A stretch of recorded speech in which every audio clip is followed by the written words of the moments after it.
Senator, good to see you. Let's talk about those weapons. You've been outspoken about the U.S. continuing to supply weapons, but these were approved a long time ago. So what could the Biden administration have done? Well, it's good to be with you. We need a little more hope in the world this Easter, including a ceasefire and a return of all the hostages.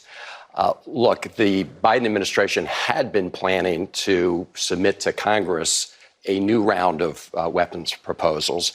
They decided not to do that because clearly they knew they would encounter resistance. And so they've essentially done an end run with this earlier version. So my view, Martha, is until the Netanyahu government allows more assistance into Gaza to help people who are literally starving to death, we should not be sending more bombs.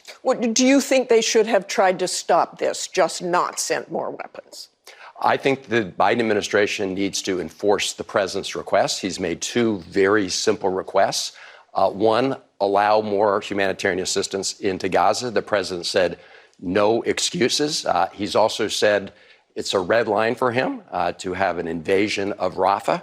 So it's my view that as part of a partnership, we should get those assurances from the Netanyahu government up front rather than just send weapons now and ask questions later. But how do you do that? You've listened to Prime Minister Netanyahu. You know he stands firm. You know he says again and again we can't defeat Hamas unless we keep going the way we've been going. So how do you push him further, if short of stopping weapons? Well, I think we need to better use our leverage. We have different parts of leverage, and one of them is sending more offensive weapons. So President Biden needs to be as serious about ensuring more humanitarian assistance gets into Gaza as Netanyahu has been in making his demands. I mean, we have this situation where the Netanyahu government continues to rebuff the president of the United States time and time again, ignores reasonable requests. And what do? We say we're going to send more bombs.